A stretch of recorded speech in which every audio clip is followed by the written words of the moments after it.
On a dark and stormy night, the last night, 20-year-old Zach Jones sits in his treehouse fortress. It was constructed by Zach's father when Zach was only 10 years old. Since then, it has been modified, fortified, and otherwise made livable to some extent or another.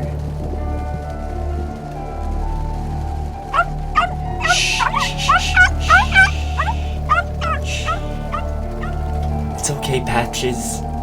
It's just the thunder. There aren't any monsters down there. Right now. Zach rummages through his treehouse home, looking for a pad of paper and a pen.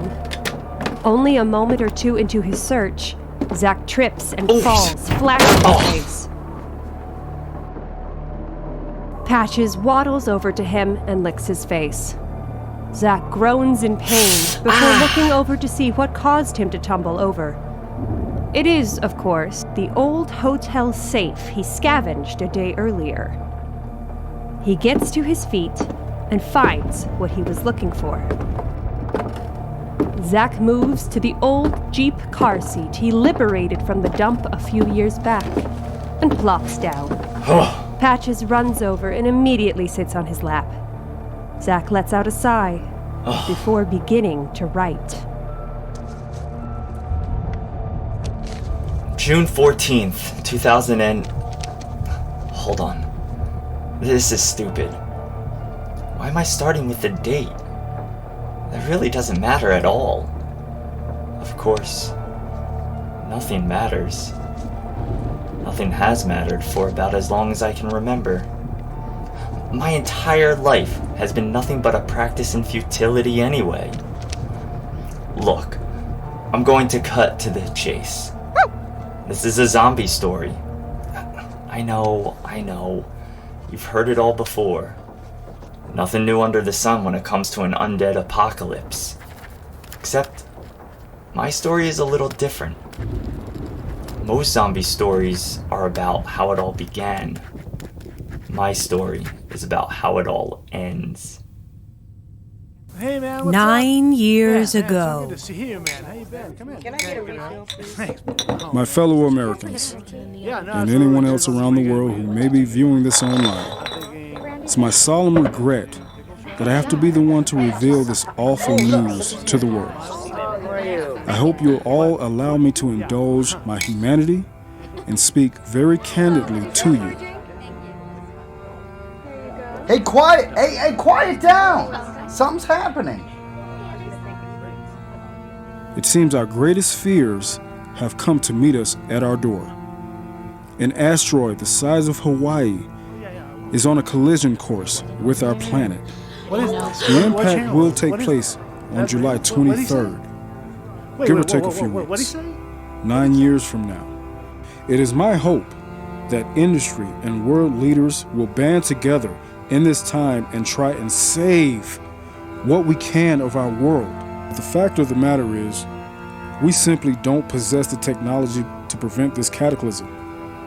I wish I could tell you that there was a secret government space program trained and equipped for just this incident. I have to call my mom. But regrettably, I have to call my mom. this isn't a work of fiction concocted by Hollywood.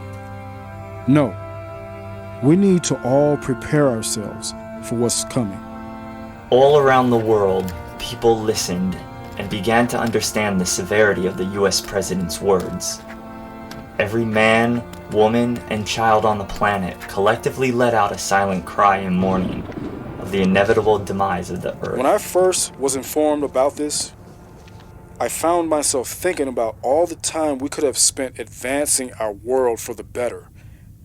Instead, we wasted it fighting each other, scheming, plotting, trying to get ahead. Who has the most money? Who has the most oil? We failed each other. Because, like it or not, we are facing the end together.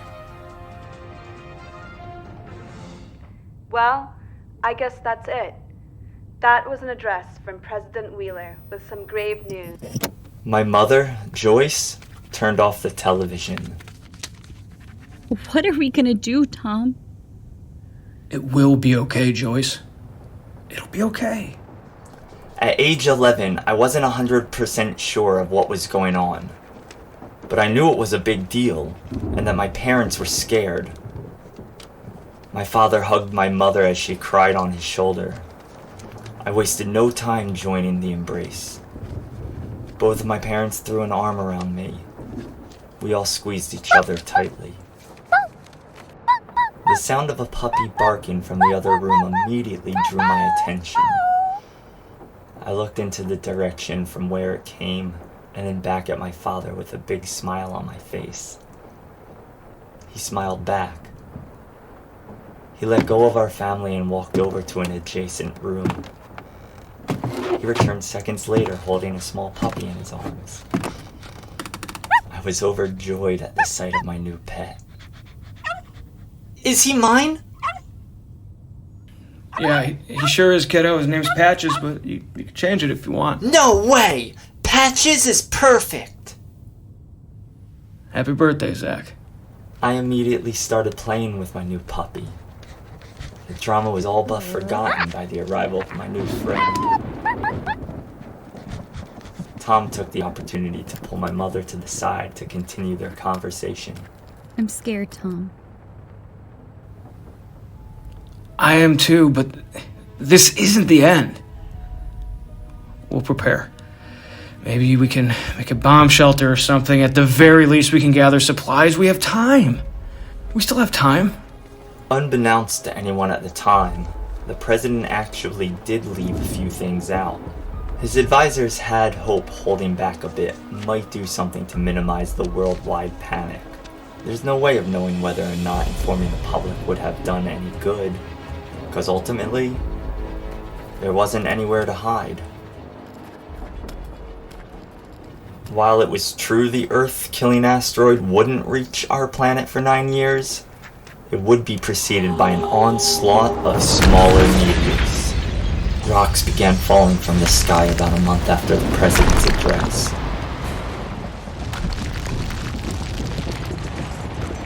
It caused destruction beyond anything ever seen before, looking more like biblical fire and brimstone than an astrological event. This only led credence to those religious fundamental groups popping up everywhere since the announcement. But the real horror was still yet to come. I remember being scared. My dad told me there was nothing to worry about, that all the rocks were falling other places. Looking back, I know he was just trying to do what fathers do in terrible situations. He was trying to make me feel better. And he did. For a while. Suddenly, the loud shattering sound of broken glass woke me up. I remember I was about 12 then. At first, I wasn't sure if I was still having a nightmare. I had a lot of nightmares back then. But before I could dismiss the ruckus, the sound of my parents screaming rooted me firmly in reality. The sound must have scared Patches too, because he quickly tunneled under the covers and cuddled up near my chest. I hugged him tightly while I listened to the commotion outside my room. Hey! Who are you?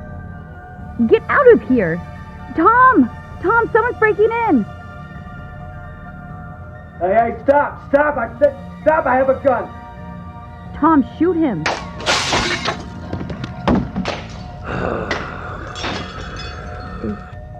Is he dead? I think so. Patches and I hid under the covers. I remember closing my eyes tightly while listening to my mother and father being ripped apart.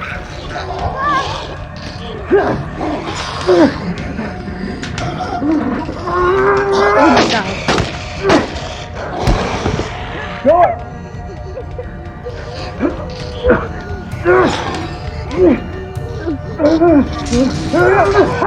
Then, there was nothing. The fight, for better or worse, was over. I waited for a few seconds before peeking out. The room was dark. The door was shut. And in my heart, I knew my parents were dead.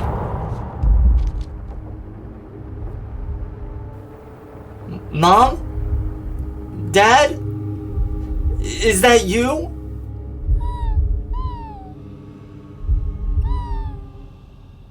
I wasn't sure what to do. I held my breath while I waited for a response. Finally, one came. Zach? Daddy! I was so excited to hear his voice, I almost leapt out of bed. Patches, on the other hand, remained apprehensive. No. Stay away, Zach. Okay. I did as I was told and stayed put. Do you remember the go bag your mother and I made you pack? Yeah, just in case everything goes bad. That's right, son. I need you to take the bag. Go to the tree fort, hide. I'll meet you there as soon as I can, Dad? okay, bud? All right, just do it, Zachary. No other idea of what to do. I complied. I got up and headed to my closet to retrieve the bag. On my way, I looked over at my father, who was silhouetted by the light coming in from the hallway. For the briefest of seconds, I thought I could see my dad holding a large wound on his neck with cupped hands. Blood seeped through my father's fingertips and dripped rhythmically on the carpet below him. It's okay, Zach. It's okay. Just listen to what I'm saying, okay? Please. I nodded my head before turning back to the task at hand. I searched through the closet and in no time pulled out the bag full of food and survival gear my parents helped me put together. I instinctively wanted to run to my father and give him a hug, but Dad stopped me. No. Stay where you are. Stay where you are. I don't understand. You have to. Just happening? Stay back, okay? Tears welled up in my eyes, but instead of responding, my father started to involuntarily twitch. Dad? Unrecognizable, guttural sounds started to emerge from my dad's torn throat.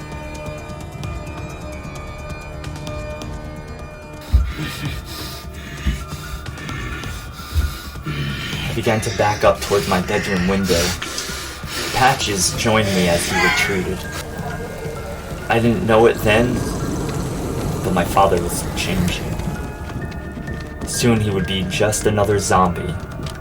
One of the first, but ultimately, still just a number added to the growing legion of the undead worldwide. Go! I did. In no time I was out of my bedroom window. I ran into the woods with Patches in hand. The treehouse was a 9-mile hike up the mountain. Despite my young age and everything that just transpired, I made it to my destination.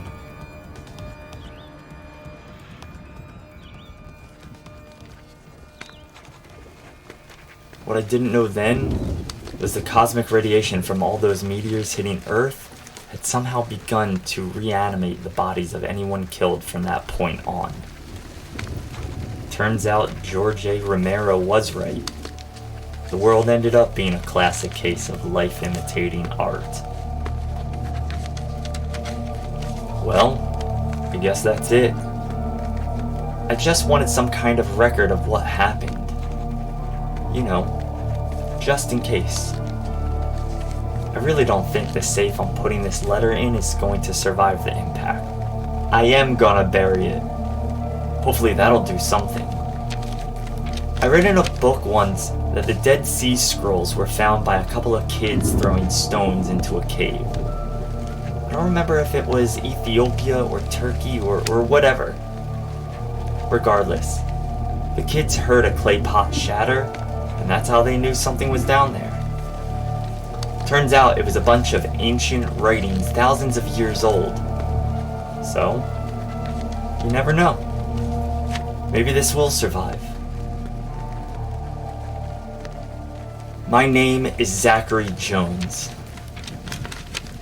I lived. As if Patches instinctively knew his owner was through with his task, the small dog places 2 paws on Zach's chest and licks his face. What? Too dramatic?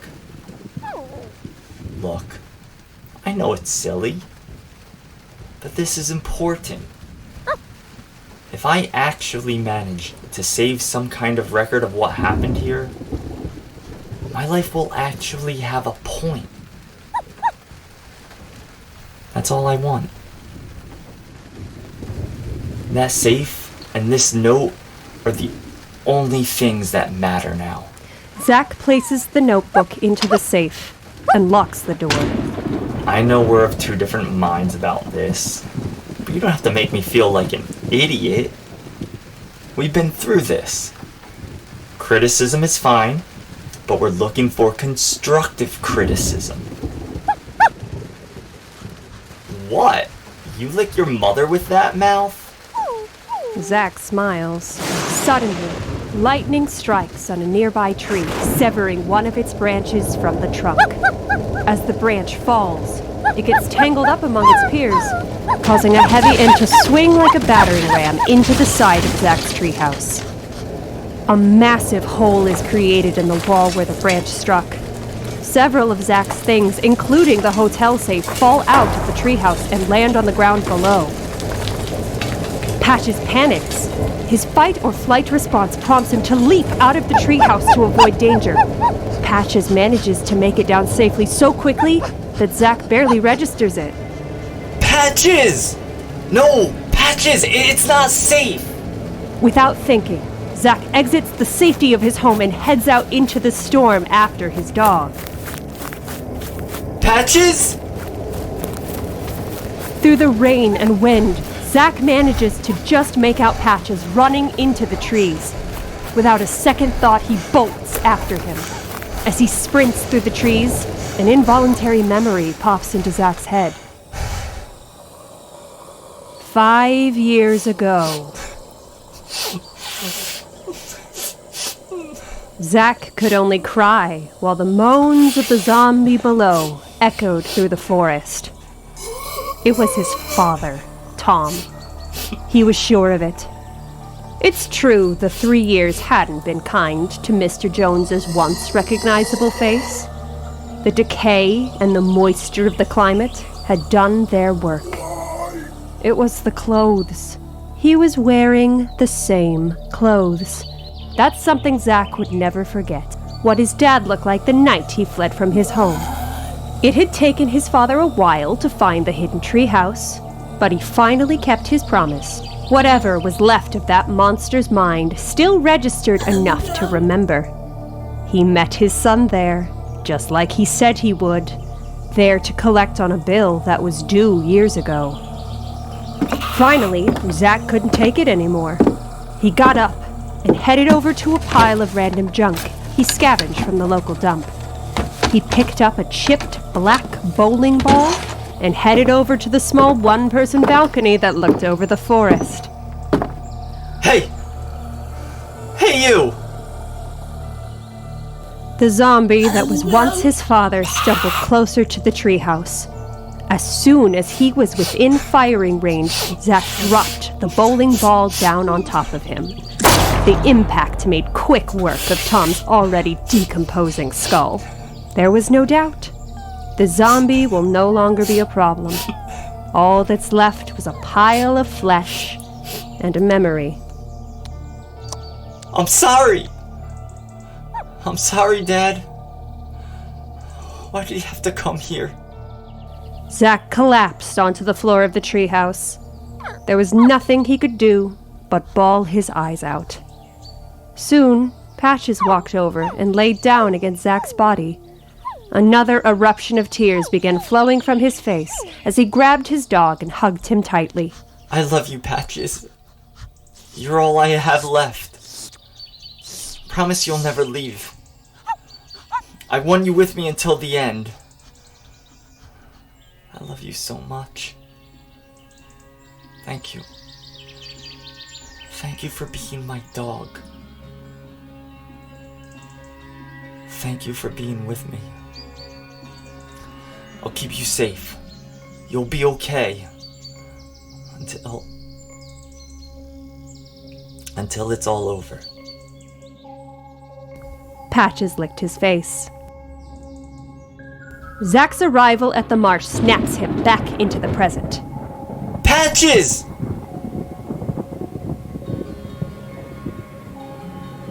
The thunderstorm finally subsides as he surveys his surroundings.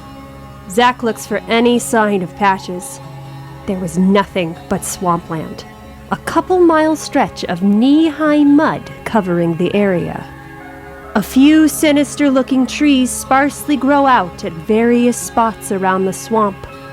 But for the most part, it was just a sea of dirty muck and water. Zach turns toward the sound and is overwhelmed with joy when he sees Patches struggling through the marsh only a couple 100 feet away.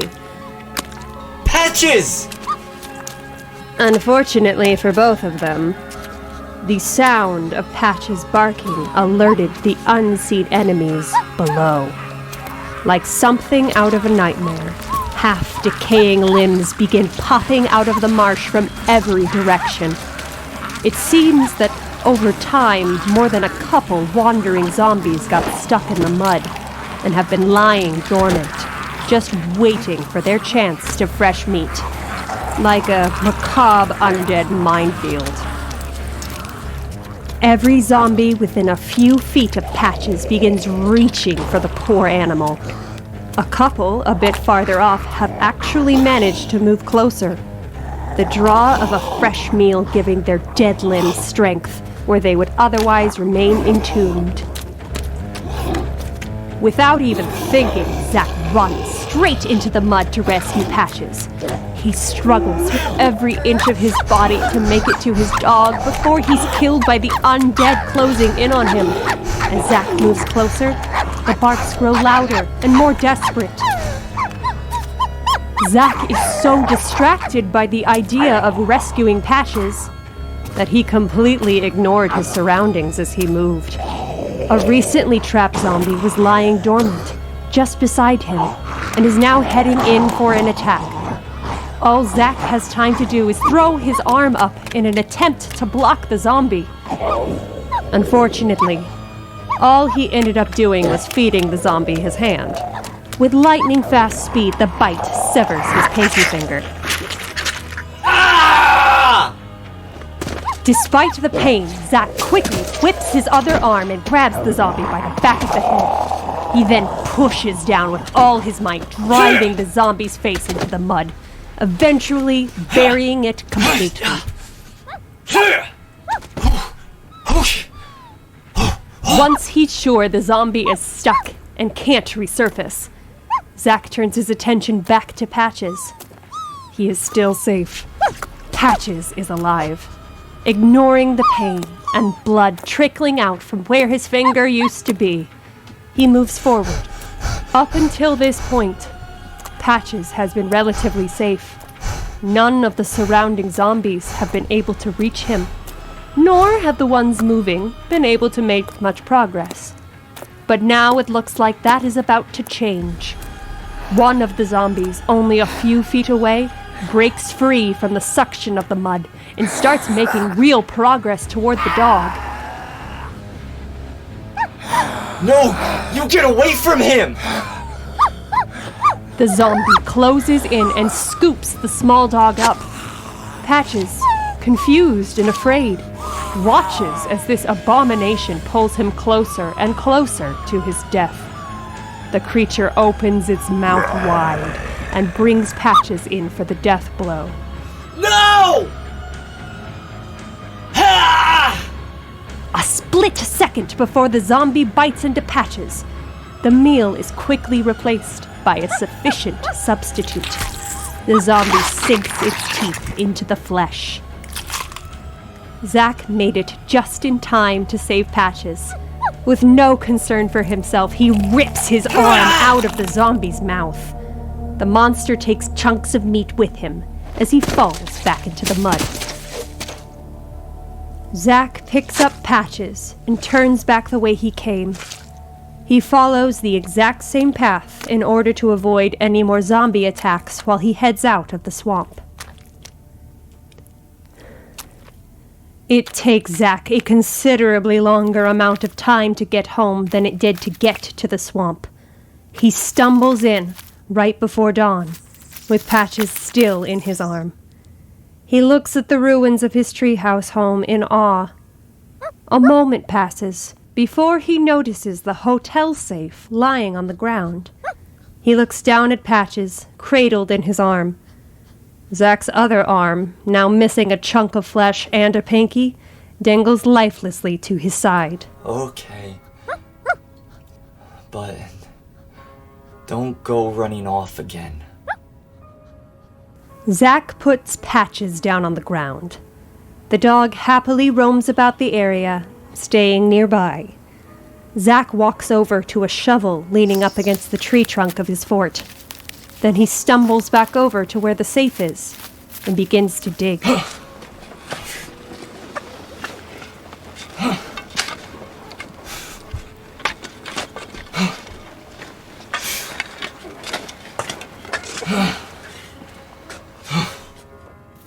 Zach struggles to get back into his treehouse. The safe has been buried. It only took him about an hour to complete the task. He would have been able to do it much faster if it wasn't for his festering arm. The wounds are infected, and Zach is clearly showing signs of changing. Soon, he'll be among the undead. With some effort, Zach gets himself into a sitting position, facing the gigantic hole in the wall made just hours earlier. Patches soon joins him on his lap.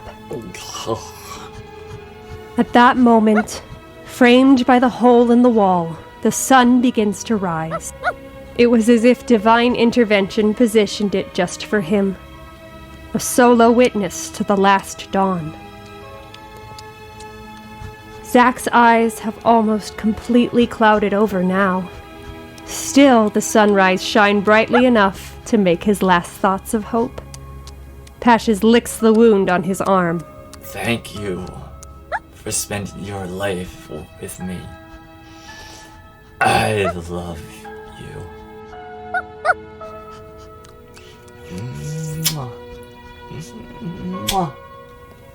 Zach kisses Patches on the top of his head before returning his attention to the sunrise.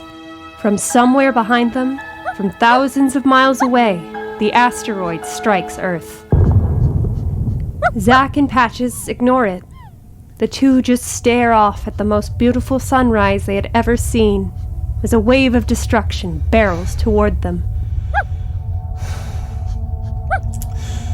Maybe this is the way it's supposed to.